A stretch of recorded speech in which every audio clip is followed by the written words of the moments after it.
कोई रसूलुल्लाह के शान में गुस्ताखी करे, जिसको जहां मौका मिले वही कितने उठा दे। एक बन्ने खां भोपाली खड़ा हुआ, उसको मालूम था कि वो औरत रोजाना यहां से गुजरती है। जब गुजर रही थी किसी से पूछा नहीं उसने, तांगे में बैठी थी, पटक दिया, पटक के जिबा करके 2 टुकड़े कर दिए उसको, वहीं गर्दन उड़ा दी। नमस्कार, मैं अजीत और आप देख रहे हैं ऑप इंडिया। पेरिस में एक शिक्षक के सर काटने की घटना दुनिया भर के कट्टरपंथी मुसलमानों के लिए ये तो साला होना ही था, मोमेंट था। एक ऐसी घटना जो आजकल किसी को भी सुनाई पड़ती है, भले ही उसके होने के कारण हमें अजीब और विचलित करने वाले लगते हैं, लेकिन वहाँ हाथ में छुरा लिए हुए अल्लाह अकबर का नारा लगाते हुए मुस्लिम की उपस्थिति हमें सामान्य ही नहीं लगती, बल्कि हम प्रतीक्षा करते हैं कि अब तो उसकी जान जानी तय है। ऐसी ही एक सामान्य घटना होती है ट्विटर पर वामपंथियों की चुप्पी, या फिर ये कहना कि ऐसे लोग मुस्लिम हैं ही नहीं।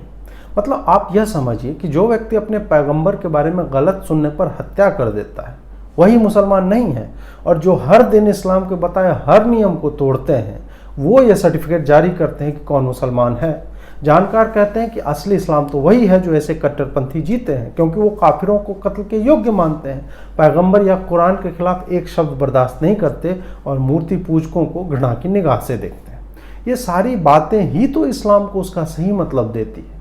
यही तो असली इस्लाम है जो पूरी तरह से अपने पथ प्रदर्शक की किताब को नुक्ते तक अपनाए हुए चलती है। वस्तुतः वैसे लोग जो मॉडरेट इस्लाम या इस्लाम तो शांति का मजहब है बताते हैं, वो सच्चे मुसलमान नहीं होते। आपने अगर सेकुलरिज्म के कॉन्सेप्ट को स्वीकार कर लिया है तो आप पूरी तरह से इस्लाम के विरोध में खड़े हो जाते हैं।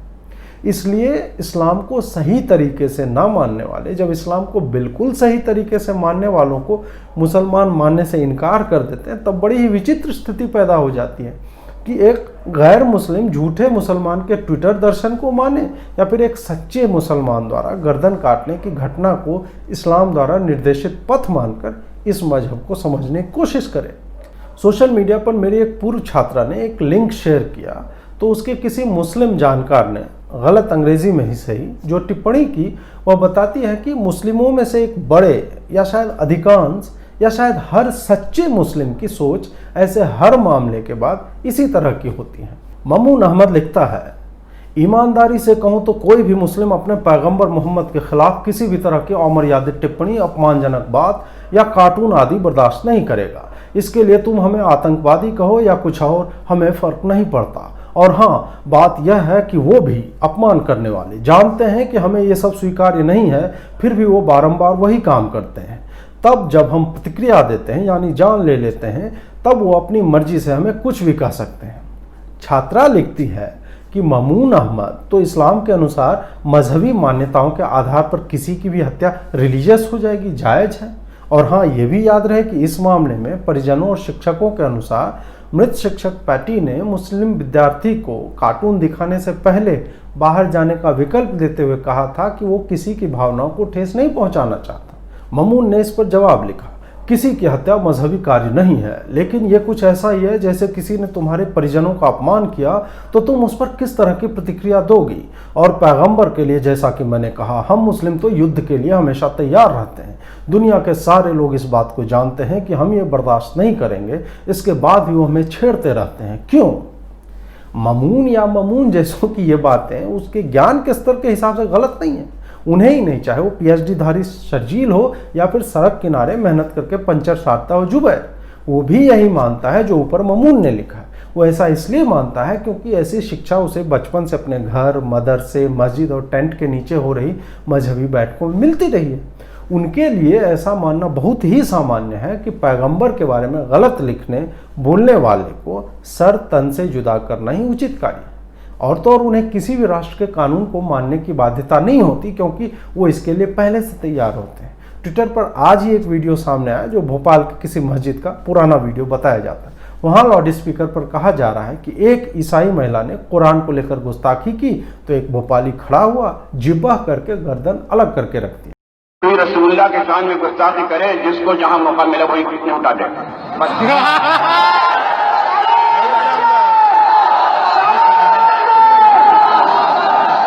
ये आपका भोपाल, सुनो भोपाल, जिसमें एक ईसाई औरत ने कुरान की तौहीन की थी, रसूलुल्लाह की तौहीन नहीं की थी।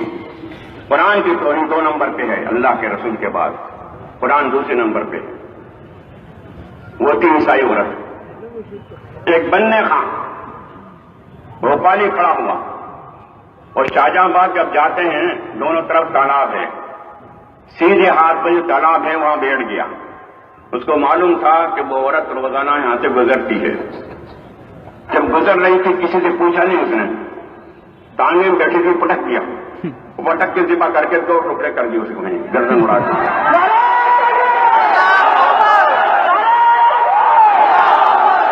ये भोपाली पठान हैं, ये भोपाली शेख हैं, ये भोपाली सैयद हैं, बुज़दिल कौम नहीं है ये।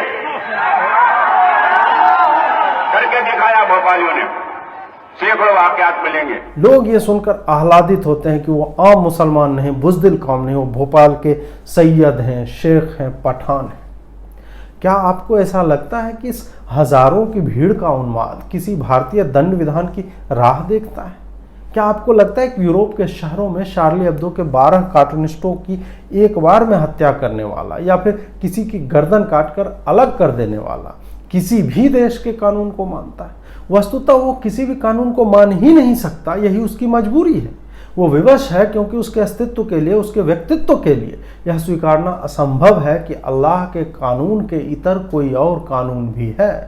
आप याद कीजिए कि साल भर पहले कमलेश तिवारी की भी हत्या हुई थी। आपने, हमने, पूरे भारत ने उसके गर्दन के घाव, छाती में छुरे के घुसने से बने निशान और लाश देखी। हत्या की योजना कितनी गहनता और विस्तार लिए बनी थी कि जान पहचान बढ़ाते हैं, हिंदू नाम रखते हैं, पार्टी का काम करते हैं, फिर गुजरात से चलते हैं, उत्तर प्रदेश पहुंचते हैं और मिठाई की डिब्बे में रखे छुरे से गर्दन रेत देते हैं। पकड़े जाने पर कहते हैं कि उनका इरादा तो काटते हुए फेसबुक लाइव पर पूरी दुनिया को दिखाना था कि इस्लाम में पैगंबर के बारे में गलत लिखने वाले का परिणाम कैसा होता है। हत्यारे के परिवार वाले उसकी मदद कर रहे हैं। पत्नी बोल रही है कि बस तुम आ जाओ, बाप कह रहा है कि वो देख लेगा, लोग मदद को तैयार हैं। आपको इसमें कुछ अजीब नहीं लगता? आप हिंदू अपराधियों के मामले में जाइए तो सबसे पहले उसके परिवार के लोग ही उसे त्याग देते हैं और कहते हैं कि उसका बेटा अगर गलत है, दोषी है, गोली मार दो उसको। यहाँ चाहे कश्मीर हो या उत्तर प्रदेश, हमें दसियों उदाहरण मिलते हैं। ये कहते हैं कि एक और बेटा होता तो उसे भी कुर्बान कर देता।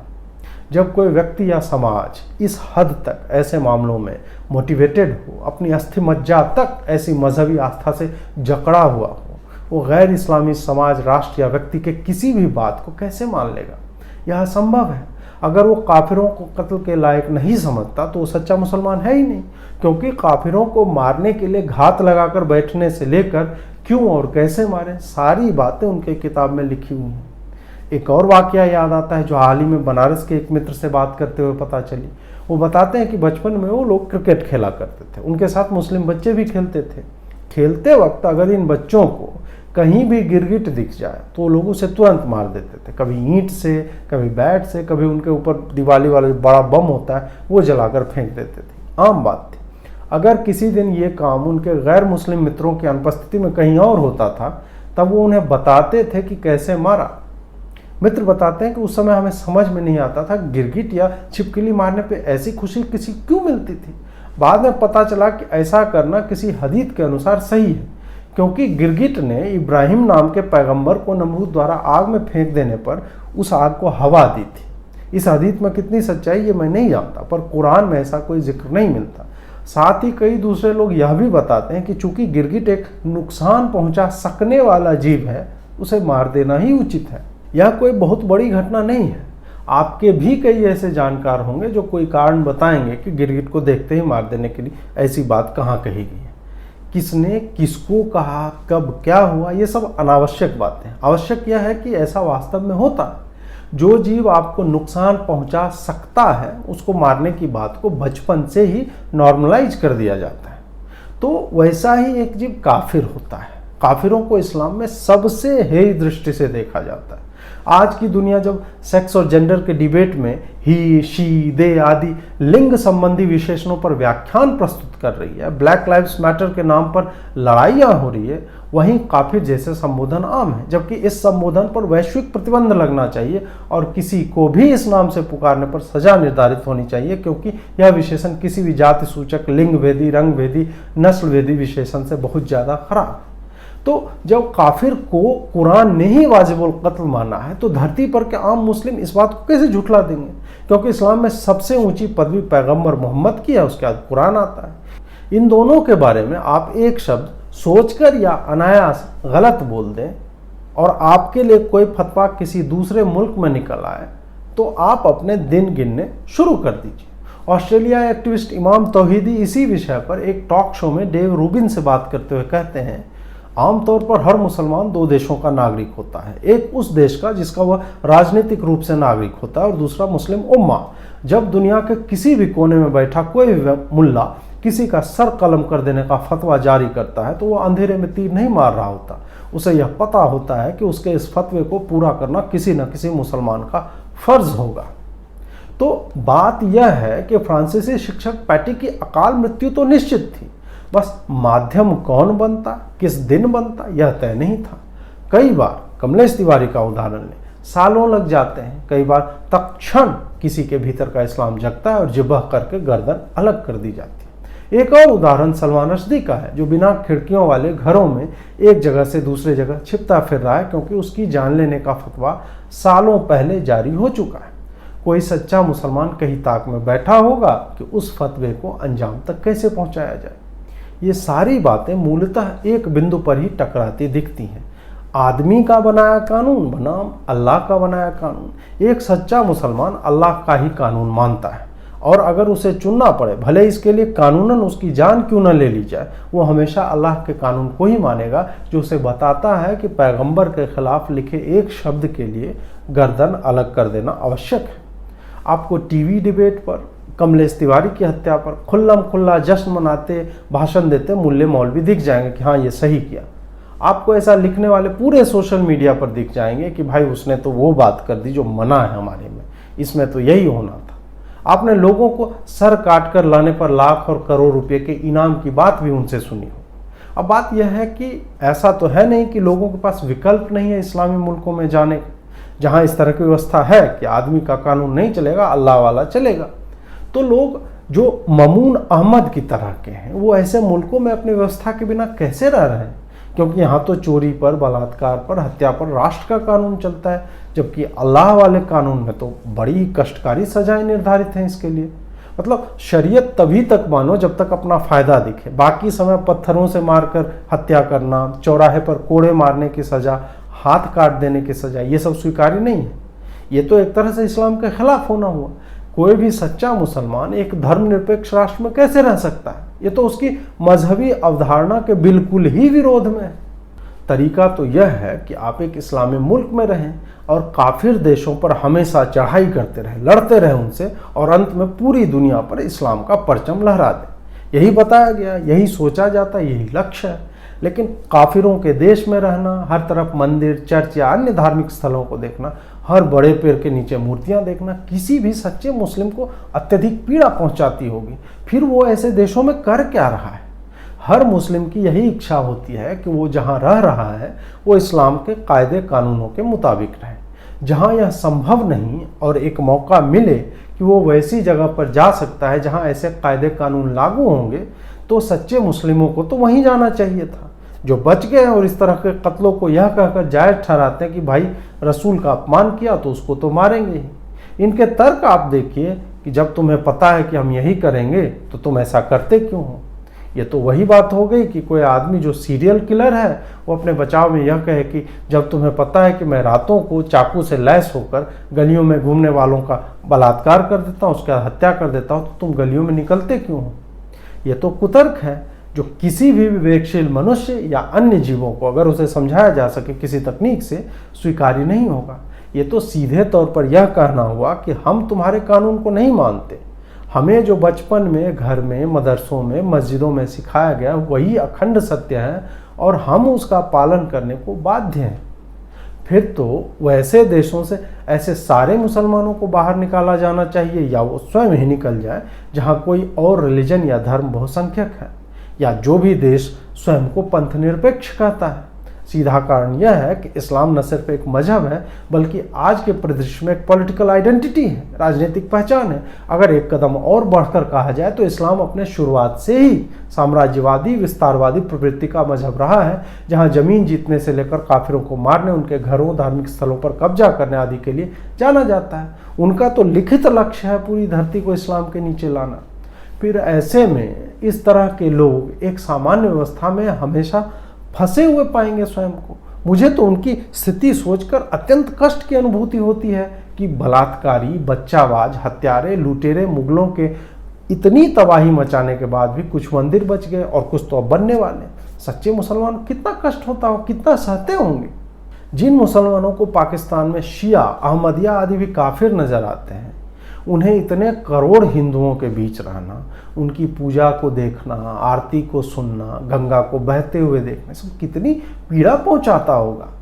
हिंदुओं की एक और समस्या है कि वो गाय, गोबर, गंगा, पेड़, जानवर, फूल, पत्थर किसी को भी देवी देवता मान लेते हैं। अगर ना मानते तब तक किसी सच्चे मुसलमान को समस्या नहीं होती, क्योंकि उनके लिए तो ये सब अल्लाह की बनाई हुई चीज़ें हैं। जबकि हिंदुओं ने चीज़ों को तब और जटिल बना दिया जब वो इन्हें पूजने लगे। जैसे ही आप किसी वस्तु की पूजा करने लगते हैं तो मूर्ति पूजा हो जाती है, और फिर किसी भी सच्चे मुसलमान के लिए वो तो इस्लाम के खिलाफ नजर आने लगती है। ऐसे में दो ही रास्ते हैं। पहला तो यह है कि अल्लाह का कोई अजाब आए जिससे सारी धरती के सारे काफिर रातों रात टपटपा के मर जाए। दूसरा यह कि सच्चे मुसलमान हर दिन की पीड़ा से बचने के लिए किसी दूसरे इस्लामी मुल्क में चले जाएं, जहां गाय खाने की वस्तु है और मूर्तियां तोड़ने के लिए, जहां आईना देखना, सजना संवरना हराम है। ये यहाँ तो लोग फोटोशॉप करके अल्लाह द्वारा दिया गया शरीर, उसमें जो है नीचे ऊपर जो है कर्व्स क्रिएट करते रहते हैं। और विरोधाभास देखिए कि ऐसे ही मुसलमान जो फोटोशॉप करते हुए पाए जाते हैं वही सर्टिफिकेट जारी करते हैं कि नहीं वो मुसलमान नहीं था जिसने जो है गर्दन काट दिया। खैर, पहले विकल्प के भी पूरी होने की पूरी संभावना है, क्योंकि पुस्तक में कई जगह ऐसा जिक्र है कि जब भी ईमान वालों ने युद्ध किया है और पिछड़ने लगे हैं तब अल्लाह ने अजाब भेजकर काफिरों का सफाया करने में मुस्लिमों की मदद की है, क्योंकि वो अत्यंत दयावान है, परम विवेकशील है और पूर्ण प्रभुत्व वाला है। हाँ, ये तय नहीं है कि ऐसा कब होगा, तो इंतज़ार करने से बेहतर है कि स्वयं ही वैसी जगह चले जाएं जहां से काफिरों के खिलाफ जंग की तैयारी में राष्ट्र पूरी तरह आपकी सहायता करे। अभी समस्या ये है कि कश्मीर का ही उदाहरण ले लें। सुबह में कोई एरिया कमांडर बनता है, शाम तक मार दिया जाता है, वैकेंसी वैसे ही खाली रह जाती है। ये तो सीधे अनुपातहीन स्थिति है, क्योंकि काफिर 5 गुना ज़्यादा भी हैं और यहाँ इस्लाम वाले कानून को राष्ट्र मान्यता नहीं देता। जैसा कि किताब भी कई जगह कहती है कि काफिरों के लिए कैसे घात लगाना है, तो उस स्थिति के प्रतिफलित होने के लिए आपको अपने इलाके में होना आवश्यक है, क्योंकि घात तो आप तभी लगा पाएंगे जब इलाका आपका हो। जब तक आप ऐसी स्थिति ना पाएं तब तक ऐसी जगह चले जाइए जहां संख्या बढ़ा लें, इकट्ठा हो सके और तलवारों की जगह, कटारों की जगह मिसाइल और परमाणु हथियारों से काफिरों पर हमला कर पाएं। पिछले 2 दशक में यूरोप में जिस तरह के हमले हुए हैं, और ये हमले हर जगह हुए हैं, उसके बाद भी पॉलिटिकली करेक्ट वामपंथी विचारों की सत्ताओं ने शरणार्थियों के तौर पर आए लोगों के लिए जैसी व्यवस्थाएं की और गले लगाया, वो अब अपने विकृत परिणाम सामने ला रहा है। लंदनिस्तान बन चुका है, बर्मिंघम के पार्क में नमाजें होती हैं, रोम की सड़कों पर लोग चटाई डालकर नमाज पढ़ते दिख रहे हैं, और मजहबी आतंक की छाप तो हर शहर तक पहुंच ही चुकी है। कुछ एक राष्ट्रों ने इस्लामी आतंक की गंभीरता को समझते हुए ऐसे शरणागतों के लिए बॉर्डर बंद कर दिए। वहीं कई देश ऐसे हैं जो दयालु दिखने के चक्कर में ऐसे लोगों को अपने यहाँ जगह दी और अचानक वहाँ पे अपराधों में वृद्धि होने लगी। चाहे स्वीडन हो, जर्मनी, फ्रांस, इटली या इंग्लैंड, इन जगहों पर कट्टरपंथी हमलों में लगातार वृद्धि दर्ज की गई है। मानवता की बात एक तरफ है, लेकिन आंखें मूंद कर मानवता की दुहाई देना और अपना सर कटवा लेना मूर्खता है। सत्ता तो अभी भी ऐसे ही अपने बयानों में टेरर हैज नो रिलीजन के गीत गाती रहेगी, लेकिन यूरोप के मूल नागरिक जल्द ही सड़कों पर उतरेंगे। चाहे वो फ्रांसीसी शिक्षक पैटी की हत्या हो या शार्ली हेब्दो के कार्टूनिस्टों की, लोगों ने इसके खिलाफ बोलना शुरू कर दिया है। सरकार भले चुप रहे, लोग सड़कों पर आ रहे हैं।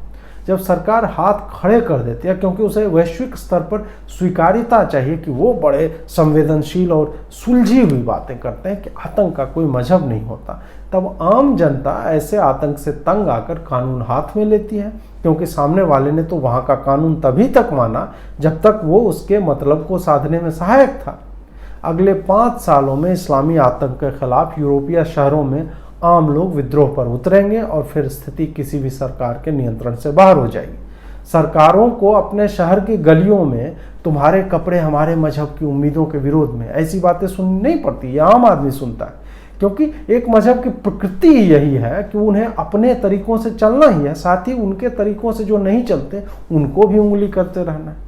जिनके लिए शिया भी काफिर हो चुका हो, अहमदिया भी, उनके लिए ईसाई तो सबसे पहला दुश्मन सदियों से रहा। ये तो वो युद्ध है जो ये बीच में हार गए थे, लेकिन कहा तो यही जाता है कि वो तब तक लड़ते रहेंगे जब तक जीतेंगे नहीं, चाहे 100 साल लगे या 1000। जिसकी लड़ाई का काल भविष्य में इतना लंबा और अनिश्चित है, वो तुम्हारी सभ्यता को मानेगा ही नहीं। ऐसे में गृह युद्ध की संभावना बढ़ जाती है, क्योंकि सरकार 5 साल में अपनी प्रकृति नहीं बदल पाएगी, लेकिन आम जनता 5 साल में ऊब जाएगी और जवाब देने के लिए योजनाएं बनाने लगेंगी। जो नहीं होगा वो यह है कि भारत जैसे देश में जहां बहुसंख्यक समाज सहिष्णु है, वो लड़ने का तो छोड़िए, कमलेश तिवारी की हत्या पर एक आक्रोश जुलूस तक नहीं निकाल पाया। ऐसा समाज सिर्फ संख्या बल के कारण ही जीवित बचा रहता है और हर दिन लव जिहाद, रेप जिहाद, मजहबी हमले आदि के छोटे छोटे घाव सहता रहता है। फिर यह समाज ट्विटर पर दूसरे समाज के लोगों से पूछता है कि अरे फलां आज चुप क्यों? अरे भाई, फलां तुम्हारे लिए क्यों बोलेगा? वो जब अपने चोर की आकस्मिक हत्या पर, सीट के झगड़े वाली हत्या पर, गौरक्षकों द्वारा पकड़े जाने की बात को मजहबी रंग देकर पूरी दुनिया में तुम्हें असहिष्णु बताता है, तो फिर तुम्हारे लिए ट्वीट करेगा। वो तो इस बात से ही संतुष्ट है कि इस्लाम शांति का मजहब है। जिसने किसी की गर्दन काट दी वो मुस्लिम नहीं है।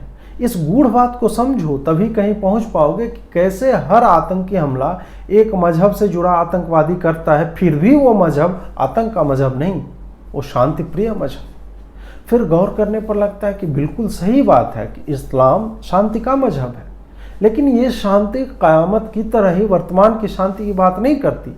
ये उस शांति की बात करती है जब हर काफिर मर चुका होगा, धरती पर एक भी गैर इस्लामी व्यक्ति नहीं बचा होगा, तब जो मुर्दा शांति आएगी, वही शांति इन ट्वीटों में वर्णित है। जुड़े रहिए, बहुत बहुत आभार आपका, नमस्कार।